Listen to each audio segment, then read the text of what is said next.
and welcome to the Gothic Unicorn. Now today I'm going to be doing some more work on the attic, and so I've brought what I need downstairs to actually film the attic as it was at the end of the last video.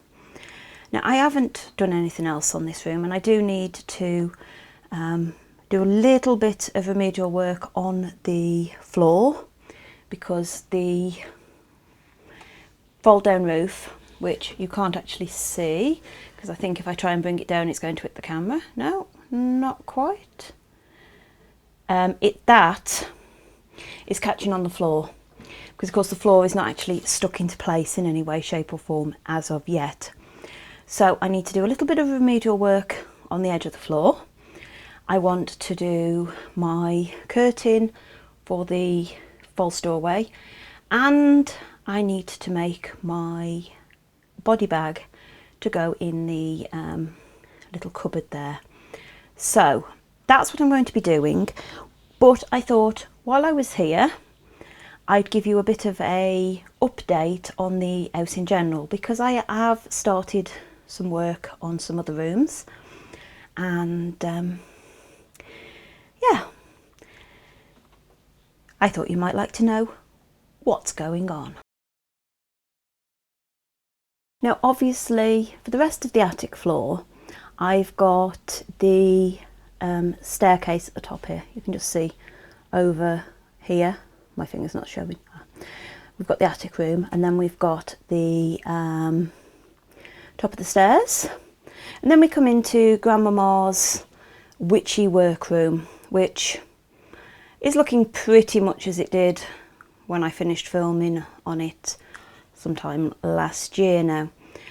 I've actually had a few ideas of how I could improve things in here, but nothing's changed yet because there's so much more to do. Coming down the floor, obviously we've got the stairs and landing in the middle, and we've got the two rooms that I've actually done the most of. This room has had its tile paper removed from the walls. I say paper, it's actually plastic tile sheeting, and it's come off really well because for some reason I stuck it on with double-sided tape. Don't know why I did that, but I did, and it made life easier. And then that's as far as I've got in there. But in the other room on this floor, as you can see, the paint's there. I'm in the middle of painting it.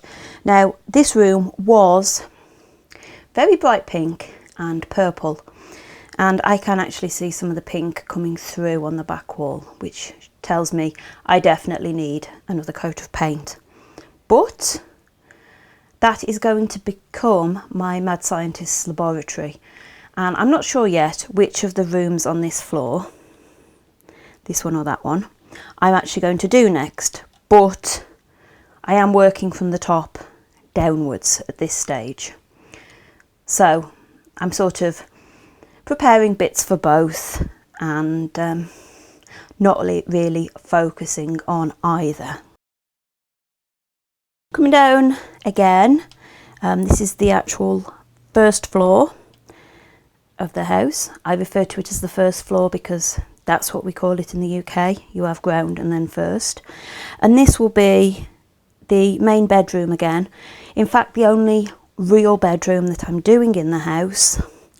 And then this room, I've got a few ideas for, but it's not 100% certain yet. It's going to be, well, a bit of a surprise for all of us, I think. As you can see, that one has got its previous fake wall lying on the floor, and it's also got the tiles that I've salvaged from the room on the second floor. Not much doing, and I do need to remove this wallpaper because it is hanging off. And again, I've used double-sided tape and glue on that. I don't know what I was thinking of. No, I really don't know what I was thinking of, but I'm hoping it will actually make it a bit easier to take the wallpaper off when I come to it. And at last, we're back on the ground floor. Now, The hallway in the middle, I'm actually planning that this space at the back of the stairs I'm going to fill in.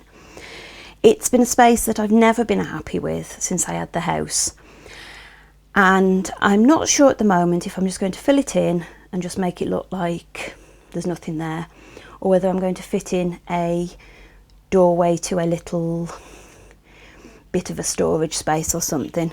I'll decide that when we come to it. Now, the room on the right hand side is the dining room. It's going to stay the dining room, although I'm not sure what colour scheme I'm going to go with in there. I'm going to redo the fake wall on the back and refit the fake door that's hanging out.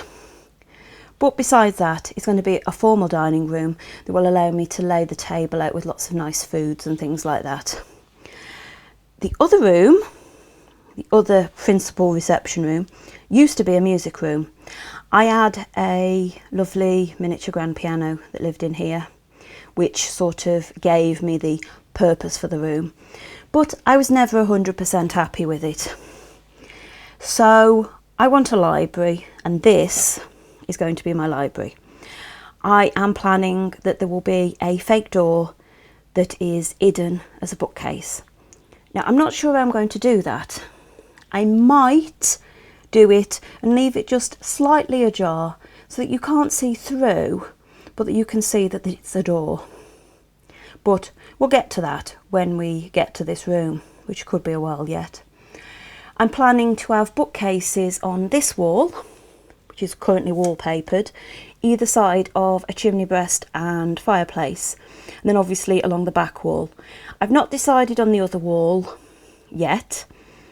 Maybe overkill to have them on all three walls, I don't know. I've got to think about it, and as I say, there's plenty of time yet. Finally, we get to the basement. The room on the right hand side, the very fetching yellow and blue room with its curtains lying in the middle of the floor, like you do. That is going to be a sort of informal living room. I'm not 100% sure as yet how I'm going to do it, but I do want to keep it quite informal. Suggest that there is a formal living room at the rear of the property. A lot to be said for these flat back dolls houses. You can pretend there is so much behind the scenes. So that's sort of my thoughts on that at the moment. In the middle, we've got the area that was my pantry, and then that opens into the kitchen. Now, I was considering cutting some of this wall out. Not all of it, at least some of it, to make a bigger way through. I'm not sure if I'm going to do that. I may widen this door a little bit in this direction maybe, and a little bit in that direction, but I want to keep a pantry at the rear of this centre part because I just like the idea of having shelves that I can put lots of miniature packages and things like that on. The kitchen is going to get a complete makeover to what it was before. It was quite a traditionally modern kitchen, if that makes sense. It was a sort of very early 21st century kitchen in that kind of traditional style. Now, I like some of the bits, but I don't think I'm going to be using all of it. I think I may actually go for a more fitted kitchen when it comes to it. I'm not sure. I'm really not sure. It's like I had a washing machine in there. Well, I think in a house of this size, they'd probably have a laundry room hidden away somewhere. I can pretend that if I want. I'm not sure. I'm certainly going to make a big deal of the kitchen because I do like the pieces that I've bought over the years of food preparation and that sort of thing. And it would be a shame not to use those pieces. So that's what I'm thinking of down here. And so now I'm going to take you back up to the craft space and we'll get on with working on the attic. I have brought the attic removable wall back up into the craft space, and I've actually been doing a little bit. Now I have done the curtain off camera because I explained how I did this with the witch's workroom. I just done it in the same way. It is a piece of the same kind of fabric but in a blue rather than a green. I think I used this one, not the plain one in the witch's workroom.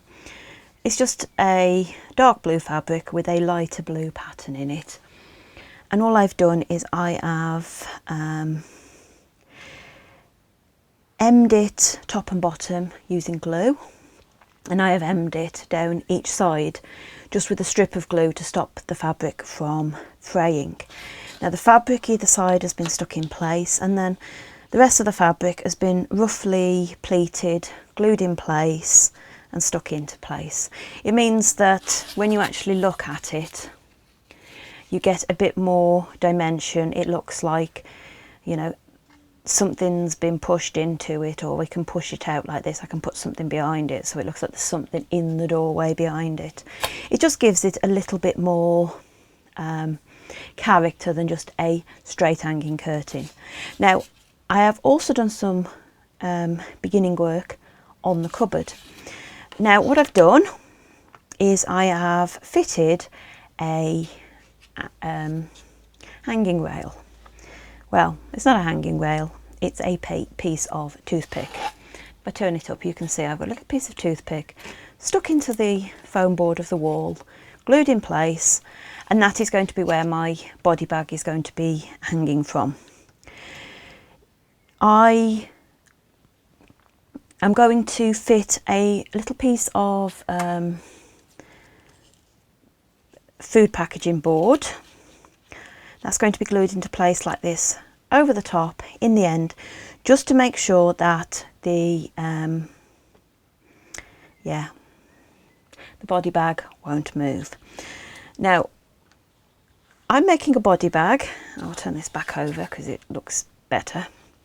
I'm making a body bag. It's sort of a little bit of a nod towards the Addams family and Uncle Nick Nack. Now Aira at Bentley House Minis has made a lovely little set of body bags for Uncle Nick Nack, his wardrobe and him, in reference to the movies, but it is one of those things that I just want to sort of put a little nod towards. So what I'm actually going to have is I'm going to have it hanging down. I don't want it to reach the floor. I want there to be a gap at the bottom, and it's going to look like it's not a very tall person because this door is not full height, even though my hanging point is above. So my first thing is going to be, I've got to make a bit of a body form, but it's going to be flat because I just want some shape at the front, sort of this kind of basic body shape, so that I can tailor my body bag to a body. Oh, if anyone could hear me saying this away to myself, they would really wonder what was going on, but hopefully you understand. So I'm going to get some materials and we're going to make a body to go in the bag. I am having so many technical problems at the moment, it is ridiculous. I've just filmed a lovely piece to camera showing you how to make a body, and absolutely none of it is any good. So I'm just going to have to recap to you what I've done. What I've actually done is I took a piece of cereal box that I cut so that it was a bit smaller than the space inside my fake cupboard. This worked out that the piece I cut was, I think, about 5 inches by about 2 1/4. And then I've drawn a kind of very vague sort of mummy shape with a head and then a body that's curves down from the shoulders to the feet. Seemed like the most logical way to do it. And then what I've done is I've got some kitchen foil, and I've scrunched it up, and I've made the head and then the body shape, just to give it a bit of substance, so that hopefully when I do my bag I can sort of stretch it over the front a bit, so you can actually see a bit of dimension to it. I've then used some masking tape to just keep everything in place and sort of complete that mummy look. It's not supposed to be a mummy. I don't want a mummified creature, but masking tape seemed like the most sensible method to get a quick, fairly smooth finish. And obviously it's flat back because it's going in a fake cupboard, so I want it to look like the cupboard's actually deeper than it is. So we're just making sort of half a body bag really. So now that I've recapped that, I'm going to get my fabric and we'll make a start on the bag itself. The materials for this piece are bits that I've saved from other purposes. The nice sort of rough canvasy type fabric is actually the back of a Christmas sack that was no longer required. It was a personalised one, and the child in question has changed their name and didn't want a reminder of their previous name. So the personalised bit has gone, and I'm left with a nice piece of this canvas material that I think is going to be great for a body bag. Now I've also got some leather. Now I'm not sure if it's leather or if it's incredibly good fake leather. I think it's actually leather, but my husband sticks me out that the back of the sofa was fake leather. I think he's wrong. Anyway, we had a sofa that I'd seen better days, and yes, I harvested some. It was fit for nothing but being took apart for materials, and so we harvested some of the leather off the back of it for a project of my husband's. I managed to get a couple of little bits, and I think that I'm going to use it with this to try and add some detail to the body bag. It's too heavy to do an actual bag from, so I'm going to use the canvas, and I'm going to use that for maybe some bands, maybe to put a fake zip down the front or something like that. I'm not sure yet, but these are what I've got. So I'm going to start off obviously with the canvas, and I am going to measure myself out a piece that is twice the size of my body, and then a bit more, and we'll start trying to put a body bag together.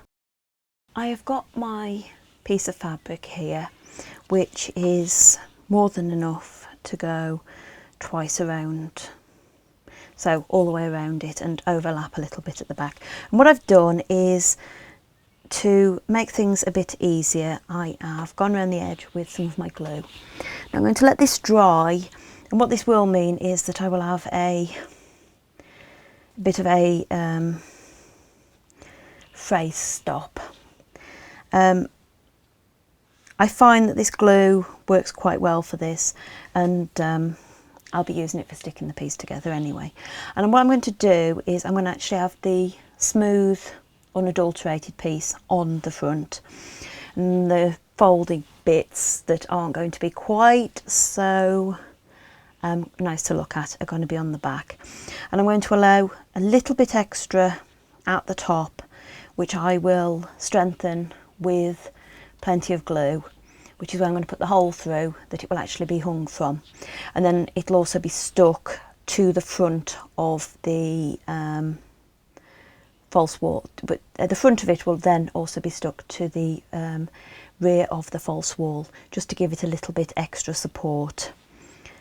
It's not actually that heavy. There's going to be as much weight, I think, in the fabric as in my little half man. Maybe I should call him Arthur.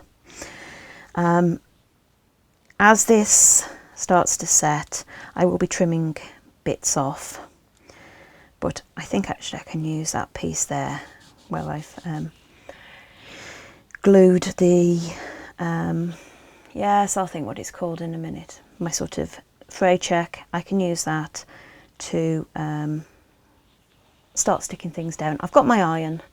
I can use that to make things go quite well. And so this is going to be, the front is going to be sort of vaguely shaped.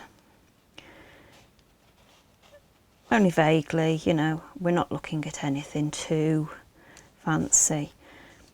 And hopefully this is going to look okay in the back of my attic. Now, because it's going to be in the back of my attic, I don't need the piece to be superb, as I would be looking for a piece that was front and centre. This is sort of one of those things that I almost want people to do a double takeover. Like, nah, there isn't. There is a body in that cupboard. Okay. It's just one of those little things that appeals to my sense of humour. So I'm going to allow this to dry, and then I'm going to attempt to fold a body bag. Yeah, wish me luck. The body bag has been constructed using some very basic folding techniques. It looks okay from the front. I'll talk about the eyelet in a bit. But on the back, as you can see, what I've done is I folded one side in, glued it down, folded little little pleat type thing to get the shape around the shoulders to sort of work. And then I did the other side. And what I did at the top is I put a lot of glue and I glued it together. And I set that using my iron. And the dirtiness on here is thanks to my iron. It appears to have picked something up off the blue cloth that I used for the curtain. So I need to give that a good clean before I do anything else. I was just going to put a hole through the fabric for it to go onto the little bit of toothpick that's going to hang off. And then I realised that when I was thinking about what I could cut the hole with, I've got a device that I bought for paper crafting, which will punch the hole and it will set eyelets. And I thought, if I set an eyelet, it's going to actually give me a lot more security in knowing that it's not going anywhere. So that's what I've done. I got my good old trusty crocodile out for the first time in many years, punched a hole through the fabric and set the eyelet. And that is now ready for me to turn this bundle into something more approaching a body bag. Now I think what I'm going to do is I'm going to put a piece down the middle which will come and go underneath, which will hopefully then sort of disguise the fact that the bottom is a little bit messy, though I might put another piece on the bottom as well, which I will put a fine line of silver paint down. I've got some oil-based paint markers. I've got silver and gold, so as long as I can find my silver, I'm going to put a thin line down there. It'll look like a zip, and it will start making this thing come together. And then I'm going to put some bands, one at the sort of neck point, which is there, just to sort of tie it in a bit more without me having to use more glue. And then maybe another one around there. Not sure if I'll do one at the bottom, but we'll see how I get on. So I'm going to go and cut some thin strips of the leather type material and we'll start gluing. My zipper is in place. It is, as I said, just a simple strip of the leather type material with a line drawn down it. It's not very tidy, it's not very neat, but it's going to be in the background so I can get away with it. I've also included a bit of the leather material at the bottom to tidy the bottom up. I think that's going to work in situation, and I've started work on the straps. Now what I've done is I've got some small, what do you call them? Yeah, jewellery making loops. I can't for the life of me think what they're called. Jump rings, that's the one.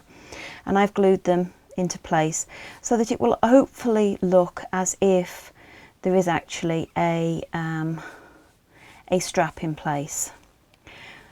Yeah, a buckle and a strap. And what I'm going to do is I'm going to get my bit of glue and I'm going to put some glue on the back and glue down the one side of this where I want, approximately where I want it, and hold that until it sets.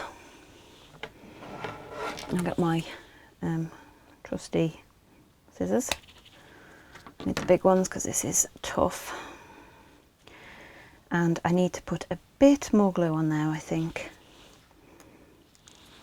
I've got the glue and I've actually got it so that it's quite thick and gloopy, and I'm going to put some more there, if you can see that, alongside that, and then I'm going to bring this piece round and hold it down so that that is actually pulling in the